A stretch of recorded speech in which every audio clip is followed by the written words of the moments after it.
म्हणजे आपल्याला माहित आहे की इलेक्शन्स असतात. होतात ना आपल्याकडे इलेक्शन्स. आपल्याकडे महानगरपालिकेचे इलेक्शन्स होतात, आपल्याकडे मंत्रालयाची इलेक्शन्स होतात, त्याला आपण लेजिस्लेटिव्ह असेंब्ली म्हणतो. आपल्याकडे पार्लमेंटचे इलेक्शन्स होतात. तुम्ही किती टाईपचे इलेक्शन्स बघितलेले आहेत? काय समजते तुम्हाला इलेक्शन बद्दल?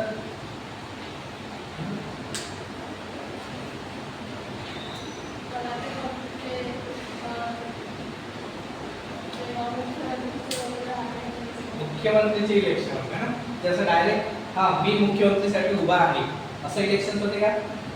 नाही बघ. मग त्या इलेक्शनला काय म्हणतो आपण? Legislative assembly. ठीक आहे, ज्याला आपण म्हणतो विधानसभा. बरोबर आहे? विधानसभेचे इलेक्शन ज्याच्यामधून MLA member of legislative assembly निवडून येतात, त्याला आपण मराठीमध्ये आमदार म्हणतो. आहे ना? आणि ते आमदार मेजॉरिटी मध्ये जे पार्टी असली, राईट, त्या पार्टीचा कोण बनतो? सीएम बनतो. ठीक आहे, असं आहे. थोड्याशा वरच्या लेवलला गेलो तर आपल्याला सेंट्रलचे इलेक्शन दिसतात. MP मेंबर ऑफ पार्लमेंट, त्याला काय म्हणतो आपण? लोकसभा. लोकसभेचे इलेक्शन होतात ना, जिथून मेजॉरिटी पार्टी आली त्याचा कोण बनतो? PM बनतो. ठीक आहे. महानगरपालिकेचे इलेक्शन होतात, ज्याच्यातून निवडून आलं तर कोण बनतो? नगरसेवक. है ना? आणि त्यांचा मेन कोण असतो? महापौर असतो. ओके. जिल्हा परिषद असतात, पंचायत समिती असते, ग्रामपंचायत असते, सरपंच असते ना. सगळे इलेक्शन्स आहेत. तशाच प्रकारचे इलेक्शन्स आपल्याला भारतामध्ये 1937 ला होताना दिसते. बरोबर आहे? आता हे का झालं याचा जर बेस बॅकग्राऊंड जर आपण बघितलं तर पुन्हा तो ऍक्टच आहे 1935 चा गव्हर्नमेंट ऑफ इंडियन ऍक्ट. ठीक आहे, 1931. याच्यानुसारच असं ठरलेलं होतं की 1937 ला we will conduct provincial elections. कुठे कुठे होणार आहे? तर इन 11 प्रोव्हिन्सेस. ठीक आहे ना, 11 प्रोव्हिन्स मध्ये का होणार आहे? इलेक्शन्स होणार आहे. कोणते कोणते असतील या 11 प्रोव्हिन्स? सांगा ना, लिहितो मी. ना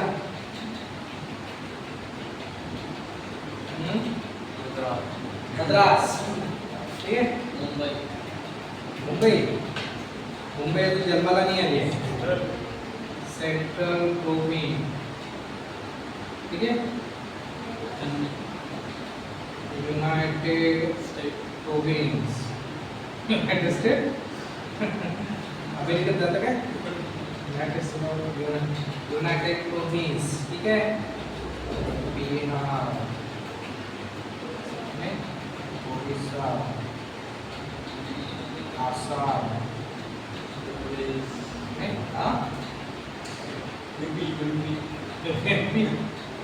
सेंट्रल प्रोव्हिन्स. आता आपण मध्य प्रदेश म्हणतो. आसाम, बंगाल,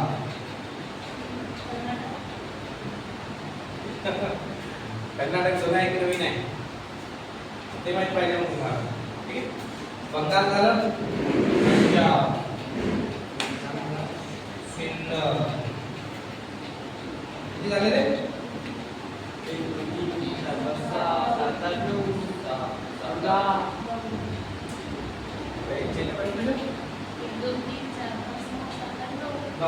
दोन कोणते राहिले आता?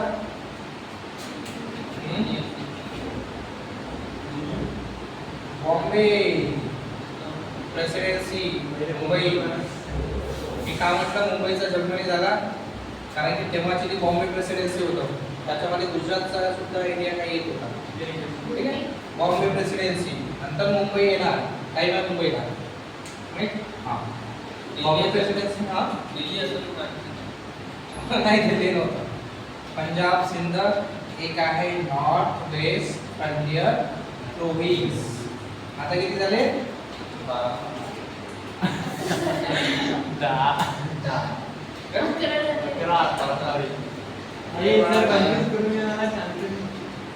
11 झाले आता. ठीक आहे.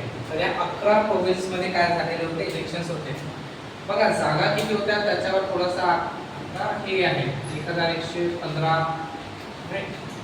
कुठे म्हणजे 1500 पर्यंत दिलेलं आहे. ॲव्हरेज समजून घ्या तुम्ही. जवळपास एवढं, कारण की प्रत्येक ग्रुपमध्ये नंबर वेगवेगळा आपल्याला दिसतो. राईट. याच्यापैकी 706 याच्यामध्ये कन्फ्युजन आहे. कुठं आपल्याला 716 दिसेल, कुठं 706 दिसेल नाही, तर वेगवेगळ्या जागा आहेत. काँग्रेसने जवळपास 1170 अशा काहीतरी जागा लढवलेल्या आहेत की एवढ्या जागा त्यांना भेटलेल्या आहेत. बाकीच्या पण आहेत ना, मुस्लिम लीग वगैरे बाकीच्या पार्ट्या आहेत. नंबरवर नका जाऊ, ॲव्हरेज समजून घेतले बऱ्यापैकी काँग्रेसला इथं यश आलेलं होतं. ठीक आहे. काँग्रेसची जे गव्हर्नमेंट आहे, आता ते टेक्निकल मुद्दे सांगतो मग कन्सेप्च्युअली वापरतो. काँग्रेसची गव्हर्नमेंट बनलेली होती जवळपास 7 मध्ये दाखवली. 7 मध्ये काँग्रेसची गव्हर्नमेंट बनलेली आहे. 8 दाखवेल, पुढे 7 दाखवेल, 7 एक समजून घ्या, 7 मध्ये आहे. राईट. तर ह्याच्यामध्ये जर म्हटलं तर INC आपल्याला मद्रासमध्ये दिसेल मेजॉरिटी, सेंट्रलमध्ये दिसेल, ठीक आहे, युनायटेडमध्ये दिसेल, बरोबर आहे, बिहारमध्ये दिसेल, ठीक आहे, हां, आणि बेंगालमध्ये INC. राईट. तर या भागामध्ये आपल्याला काय दिसत आहे, INC मोठ्या प्रमाणात मेजॉरिटी पार्टीमधून आलेली होती. बघा ना, कारण की इथं मुस्लिम ओरिएंटेड प्रदेश जास्त आहेत ना. बघा, काही जागा मुस्लिम लीगने सुद्धा लढवलेल्या आहेत, पण असं त्यांचा जर आकडा जर बघितला की 101, 110, 103 असं काहीतरी येतो. समजलं ना, म्हणजे कमी आहेत ना जागा. समजला. याच्यावरनं आपल्याला काय समजून येते, इंडियन नॅशनल काँग्रेस पार्टी ही भारताला रिप्रेझेंट करते. समजलं आहे. ते करू नको रे, ते बेंच खराब होऊन जाते. काही लिहायचं काम आहे की तिथं, बेंच काळे काळे करून राहिले. ठेव ते पेन्सिल खाली.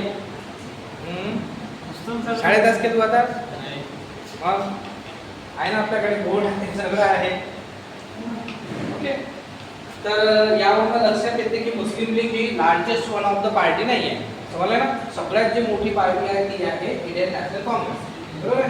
त्याला खूप ठिकाणी बहुमत भेटलेलं आहे. चांगलं त्यांनी कामगिरी केली आहे, जसं बॉम्बेला आहे, पंजाबला आहे, बंगालला आहे. चांगली कामगिरी केली, पण सरकारने बदललं तिथं नाही, म्हणजे मेजॉरिटीमध्ये आली पण सरकारने बदललं. बाकी ठिकाणी त्यांचं सरकार आपल्याला दिसते. ठीक आहे. म्हणजे हे असं होतं की बा आता थोड्या प्रमाणात आम्ही तुम्हाला राईट्स देत आहे. याच्यावरून काय लक्षात येते तुम्हाला, जसं मद्रास आहे ना, तर इथला कोण बनणार आहे, सीएम. बरोबर आहे. एक स्टेप आपण समोर निघत आहोत. याच्यासाठी तर होतं सगळं राऊंड टेबल कॉन्फरन्स 1935चा ऍक्ट. त्याच्यानुसार हे सगळं अधिकार थोड्या प्रमाणात आपल्याला दिलेले होते. म्हणजे जवळपास आपण सेल्फ गव्हर्नमेंटच्या दिशेनं जात आहे, स्वराज्य. त्याचं काय थोडं स्टेप बाय स्टेप आपले लोक गव्हर्नमेंटमध्ये आहेत, सरकार येणार आहे. समजले ना. पण आपण सेंट्रलला आता त्यांचीच राहणार आहे. ठीक. थोडे थोडे अधिकार आपल्याला देत आहे. 24 पर्यंत तुम्ही चालवा, पण कंट्रोल कोणाचा आहे, व्हॉइस आहे. आता बघा, आता 1935चा ऍक्ट आलेला होता. 35च्या ऍक्ट मध्ये ज्या काही गोष्टी होत्या, इंडियन नॅशनल काँग्रेसने त्याला असं पूर्णपणे यस नाही म्हटलं की ठीक आहे आम्ही सॅटिस्फाय आहोत. राईट. जसं आपल्याला कुठलाच नाही ना. 1909 ला ऍक्ट आला होता, इंडियन नॅशनल काँग्रेस सॅटिस्फाय होती का, नव्हती. 1919 ला आलेला होता मॉन्टेग्यू चेम्स कोड, आठवते. आणि बेझंट जेलमध्ये होत्या. ठीक आहे. ऍक्ट की असंच होणार आहे. त्यांनी आंदोलन स्थगित केलं, बाहेर सुटल्या, निघाल्या जेलमधून, निघाल्या ना. तो ऍक्ट होता 1919चा. राईट. Montagu Chelmsford. पण त्या ऍक्टला सुद्धा इंडियन नॅशनल काँग्रेसने असं येस नाही म्हटलं, खूप आम्ही खुश झालो, सॅटिस्फाय झालो. बरोबर आहे. त्यानंतर 1935चा ऍक्ट आला, त्यालाही काँग्रेसला खूप जास्त खुशी जाहीर केलेली, आम्ही खुश आहोत, सॅटिस्फाय झालो म्हणून. बरोबर आहे. गांधीजी तर काहीच मूडमध्ये नव्हते ना, आंदोलन करण्याच्या नाही, काहीच नाही. कारण की जेलमधून सुटतील. राईट. जेलमधून सुटल्यावर काय करतील, कन्स्ट्रक्टिव्ह वर्क, ज्याला काय म्हणतात पण समाजसेवक वगैरे जे आहे, स्वदेशीचा प्रचार प्रसार वगैरे राहतो ना, सूत काढणं, ते चर्चा करत होते. राईट. तशा प्रकारचे कामं. आणि त्यांचे जे अनुयायी आहेत, सरदार वल्लभभाई पटेल, राजेंद्र प्रसाद, अजून कोण होते, मदन मोहन मालवीय सारखे आहे ना. तर हे सगळे काय लोक त्यांना फॉलो करत होते, ते पण तसेच काम करत होते. राईट. यंगस्टर मध्ये जर म्हटलं तर सुभाषचंद्र बोस आणि पंडित जवाहरलाल नेहरू. ओके. तर आता सेशन झालेला आहे 1936 ला INCचं. बरोबर आहे. लखनौला झालं, तसं आहे लखनौला. आणि पुन्हा याचे जे प्रेसिडेंट आहे, प्रेसिडेंट कोण होते, जवाहरलाल नेहरू. ठीक आहे. जवाहरलाल नेहरू होते. ओके. आणि तिथं असं ठरलं. आता बघा गांधीजींना विचारतील ना की आमचे समोरचे स्टेप काय असायला पाहिजे. सिव्हिल डिसोबिडियन्स मूवमेंट चालू करावं की कन्स्ट्रक्टिव्ह वर्क करावं की इलेक्शनमध्ये पार्टिसिपेट करावं, काय करावं काही तर सांगा ना. तर गांधीजींनी सरळ सांगितलं ज्याला जसं वाटते त्याला तसं काम करावं. मी काही सांगणार नाही. समजलं ना. तुम्हाला जर वाटलं की सिव्हिल डिसोबिडियन्स मूवमेंट चालू करा. तुम्हाला जर वाटलं की नाही इलेक्शनमध्ये पार्टिसिपेट करायचं आहे तर करा, नाही करायचं आहे तर नका करू. तुम्हाला ज्या गोष्टी देशासाठी व्यवस्थित वाटतात, उचित वाटतात करायचं आहे, माझी फुल परमिशन करा, मी काही विरोध करणार. समजलं. मग तेव्हा असं समजलं म्हणजे पासच झालं, रिझॉल्युशन पास झालं. राईट. काय होतं की पार्टिसिपेट करायचं आहे आपल्याला. समजलं ना. काँग्रेस मोठ्याने काय करणार आहे, पार्टिसिपेट करणार आहे इलेक्शन्समध्ये. बरोबर आहे. आणि त्यांनी पार्टिसिपेट केलं, सीट्स निवडून आणल्या चांगल्या. त्याच्यानंतर काँग्रेसची सरकार बनली तिथं काही स्टेटवर. बरोबर आहे. फक्त एक एजेंडा तयार नव्हता की बा आता मिनिस्ट्री कोणाकडे आणि कशी द्यायला पाहिजे. बरोबर आहे. त्याच्यावर म्हटलं की आणखी एखादं सेशन होऊ द्या आणि मग आपण बघूया की काय काय आपल्याला करता येईल. बरोबर ना. तर सध्या तरी आपण कधी होतो ना रे, जसं आता PM मोदीचं असं आहे की त्यांच्या याच्यावरच इलेक्शन्स कंडक्ट होतं की भारताचे PM BJPचे जे आहेत वरिष्ठ लीडर ते PM म्हणजे मोदी आहेत आणि मोदीचा चेहरा घेऊन ते इलेक्शन लढले की ऑलरेडी आमच्याकडे PM तयार आहे. समजलं ना की ऑलरेडी आमच्याकडे PM तयार आहे. हे PM बनतील, प्राईम मिनिस्टर बनतील, हे पंतप्रधान बनतील, चला आम्हाला वोट द्या. कधी असं असते की जसं BJPमध्ये सध्या तरी काही आणि शिंदेगड दोघं सोबत लढले ना शिवसेना, तर क्लिअर नव्हतो की चीफ मिनिस्टर कोण बनणार. ठीक आहे. थोड्या पॉसिबिलिटी होतात म्हणजे 90% की बा देवेंद्र फडणवीसजी बनणार, पण त्यांचा तो चेहऱ्यातून डायरेक्ट गेले की हा CM आहे यांना वोट द्या, समोरचे CM असं होतं का नाही गेलेला. समजलं ना. मग जेव्हा ते इलेक्शन्स लढले, अलायन्समध्ये आले, सरकार बनली, थोडेसे शिंदे पण नाराज होते. त्यांना असं वाटतं की लास्ट टाइमला मला मुख्यमंत्री बनवलं होतं, हा इमोशनली जो ड्रामा घडला होता. समजलं ना. मला आताही बनवतील, तसं झालं नाही. BJPने सरळ म्हटलं ज्याच्या जास्त सीटा त्याचा CM बनणार. तो इमोशनल ड्रामा झाला मागच्या वेळेस, आता नाही. राईट. सीटा जास्त BJPचे होतात, BJPचे CM बनवून फडणवीस. राईट. तर कधी असं असतं की डायरेक्ट चेहरा दाखवतो की हा CM किंवा PM आहे. बरोबर आहे. जसं आपल्या तमिळनाडूला ना आपला कोण आहे ऍक्टर विजय थलापती आहे ना, डायरेक्ट CMचा चेहरा घेऊन गेलेला आहे. पॉलिटिकल पार्टी मीच बनणार आहे CM. पण कुठे असतं की नाही आम्ही इलेक्शन लढू आणि नंतर डिसाईड करू की CM कोण बनेल आणि मिनिस्ट्री कोणाकोणाकडे येईल. बरोबर आहे. तर इथं अजून डिसाईड झालेलं नव्हतं की मिनिस्ट्री कोणती मिनिस्ट्री कोणाकोणाकडे मिनिस्ट्री किंवा त्याला आपण पोर्टफोलिओ म्हणतो. काही 2 नाव येतील, कोणाकोणी द्यायची ते नंतर ठरवूया. सध्या काय करू, इलेक्शन लढू, ताकद लावू. बरोबर. निवडून येऊ, सरकार बनवू, नंतरचं बघू का होतं. बरोबर आहे. पण 2-3 गोष्टी क्लिअर झाल्या. INC ला मोठ्या प्रमाणात बहुमत भेटलेलं आहे खूप साऱ्या प्रोव्हिन्समध्ये. ओके. सरकारे बनली. मुस्लिम लीगला खूप जास्त प्रमाणात एक्सेप्ट केलं नाही आणि ऑफकोर्स त्यांनी जे इलेक्शन लढलं ते विथ सेपरेट इलेक्टोरेट. समजलं ना. कारण की सेपरेट इलेक्टोरेट देण्यात आलेलं होतं.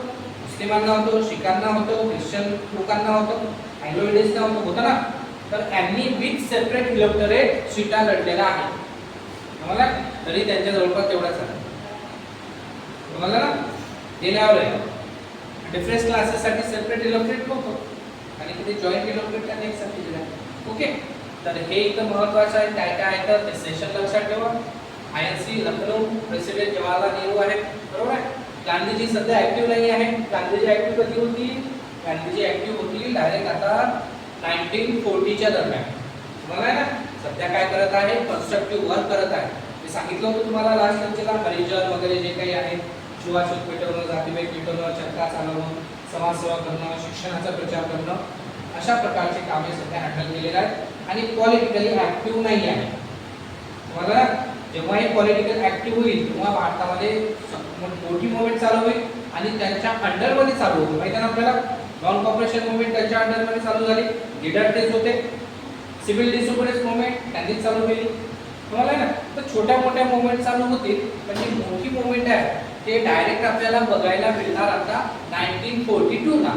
त्याचं नाव काय आहे, 1942 ला कुठली मुवमेंट सुरू झाली,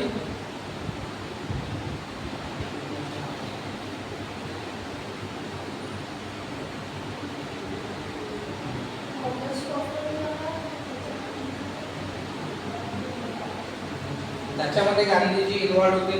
मला असं वाटते शेवटची मुवमेंट राहणार ही खूप मोठ्या प्रमाणात. 42 ची विचारत आहे.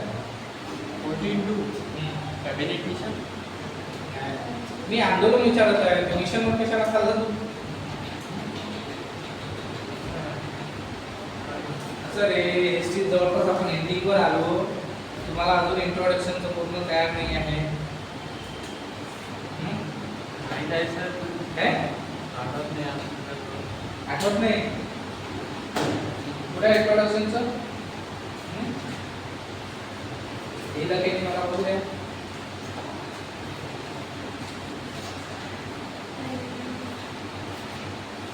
इथेच आहे ना. Splits mission. अरे पुन्हा मूर्खपणा करतात. मला हे पाहिजे, हे आराध्या. Quit India movement 1942. मोठा आंदोलन गांधीजींचं क्विट इंडिया मूवमेंट, ज्याला काय म्हटलेलं आपण भारत छोडो आंदोलन. ऐकलेलं आहे? डू ऑर डायचा नारा दिलेला होता गोवालिया टँक मधून गांधीजींनी. करो किंवा मरो, हीच वेळ आहे, देशासाठी करा. ठीक आहे, आणि ते करता करता मेले तरी चालेल. बरोबर आहे ना? पण स्वातंत्र्य होण्यासाठी काहीतरी करा. मला आठवलेलं मोठी मुवमेंट आहे, असं कसं विसरू शकता तुम्ही? ओके, तर हे झालेलं आहे. आता बघा, काही दिवस सरकार चालली, पण काँग्रेसने सगळ्या ठिकाणी काय केलेलं आहे? रिझाईन केलं. ठीक आहे, 1939 ला काय केलेलं आहे? रिझाईन करताना आपल्याला दिसत आहे. बरोबर आहे? आता रिझाईन का केलं? सरकार बंदी, मेहनत केली, प्रचार केला, निवडून आले, एवढं सगळं केल्यावर अधिकार भेटत आहे. पण आता हे रिझाईन का करतील? व्हाईसराय कोण होते 1939 चे?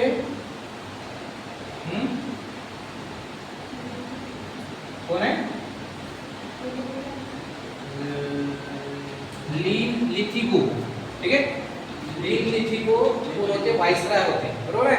आणि 1939 ला काय सुरू झाला आहे? राहुल हमको सुना होगा. क्या है 1939 ला? 1939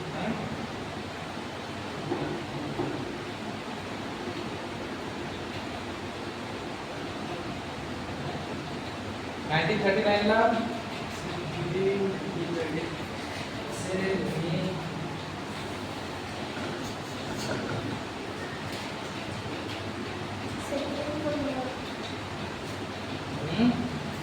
काय सुरू झालाय? 1939 ला सेकंड वर्ल्ड वॉर. ठीक आहे ना? Second world war.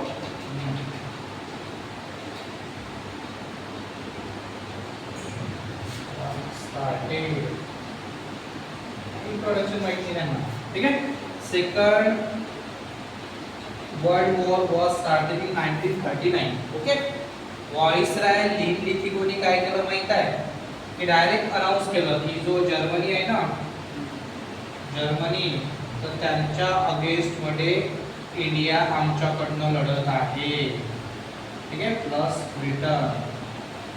बरोबर आहे? डायरेक्ट अनाउन्स केलं. राईट? तर काँग्रेसला असं वाटलं, अरे आम्ही सरकारमध्ये आहोत, ठीक आहे, युद्ध सुरू झालेलं आहे, कम से कम आम्हाला विचारा तर लागत होतं की तुम्ही कोणाकडून लढणार, तुम्ही आमच्याकडून लढणार का बा? किंवा आम्हाला असं वाटते की भारतानं आमच्याकडून लढावं, आम्ही प्रयत्न करत आहोत की इंडियाला आमच्या साईडनं टाकण्याचा. समजलेलं आहे? पण इथं ली लिथिगोनी कोणालाही विश्वासात घेतलं नाही, विचारलं नाही की तुम्ही कुठून लढणार आहे, आमच्याकडून लढणार की कुठून लढणार, की लढणारच नाही. समजलंय ना? त्याने डायरेक्ट अनाउन्स केलं आणि टाकून दिलं की बा इंडिया हा जो आहे, म्हणजे इंडियाची सगळी फोर्सेस येणार ना, आपले लोक आहेत त्याच्यामध्ये. इंडियाची आर्मी आहे, नेव्ही आहे, एअरफोर्स आहे, आहेत ना सगळे, कॅप्टन मोहन सिंग आहे. बरोबर आहे? तर हे सगळे लोक आहेत ना. डायरेक्ट अनाउन्स केलं की आता इंडिया ब्रिटनकडनं लढत आहे. कोणाच्या अगेन्स्टमध्ये? जर्मनीच्या. इंडियन नॅशनल काँग्रेसनी क्वेश्चन केला की का बा तुम्ही आम्हाला विचारलं नाही, आमची सरकार आहे ना, विचारायला लागत होतो. बरोबर आहे? ठीक आहे की तुम्ही अडचणीमध्ये आहे तर तुम्ही आम्हाला विचारलं नाही, पण तुम्ही जर प्रॉमिस करत असाल आम्हाला की तुम्ही आम्हाला स्वतंत्र देसाल. समजलेलं आहे. तुम्ही जर भारताला इंडिपेंडेंट करत असाल तर आम्ही तुम्हाला सपोर्ट द्यायला तयार आहे. बरोबर आहे. आणि तुम्ही जर देत नसाल तर आम्ही काय करतो, रिझाईन करतो. समजलं ना. तर ब्रिटन कुठल्याही हालतमध्ये भारत सोडायला तयार नाही आहे. पूर्ण विश्वयुद्ध झालं सेकंड. समजलं ना. ब्रिटन जागोजागी हल्ला तरीही त्याने शेवटपर्यंत भारत सोडला नाही. जपान, आझाद हिंद सेना, अंदमान निकोबार त्यांनी जिंकलं होतं. सगळं जिंकत येत होतं जपान, माहिती आहे का. ब्रिटनमुळे जिंकलाच नाही. ब्रिटन हा फक्त अमेरिकेमुळे जिंकलेला आहे. बरोबर आहे. ब्रिटन जागोजागी हलत चालला होता. इकडं जर आपण बघितलं तर हे सगळं यांच्या अंडरमध्ये, तर तुम्हाला सिंगापूर वगैरे हे सगळं दिसेल नाही. तर हे सगळं जिंकत येत होतं. जपान कुठे आहे. जपान दिसला का तिकडे यांना एक जण बघा ना. जपान कुठे आहे. जपान जपान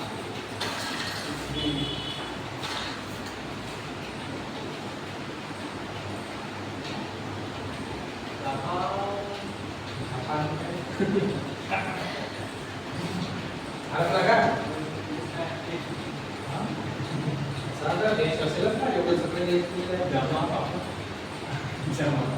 काय ते गावा येते. जपान कुठे. जपान बसला बसला थोडेसे देश म्हणत जायचं कुठं आहे. तर भारताच्या ईस्टला आहे, वेस्टला आहे, नॉर्थला आहे, साऊथला आहे.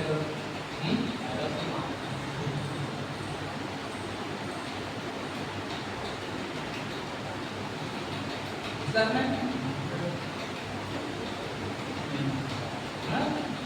काय झालं काय त्याचा.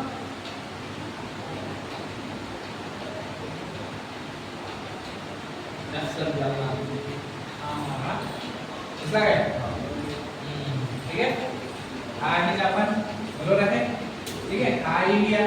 बरोबर ना. हा जेव्हा सोशल युनियन, हा इकडचा जो प्रदेश आहे ना, बरोबर आहे, हा सगळा जिंकत येत आहे जपान. समजलेला आहे. इथं आला तो इथं पोहोचेल. बरोबर आहे ना. इंडिया म्हणजे जपानने पोहोचला पण आपली सेना पोहोचली.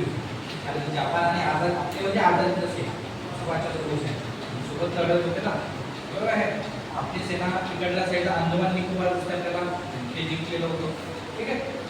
इकडले प्रदेश जे आहे तो सगळा गमावत आहे. तो तर जपानला ब्रिटन. ठीक आहे. आणि इकडनं कोण आहे. जर्मनी कुठे आहे. ईस्ट साईडला आहे की वेस्ट साईडला आहे.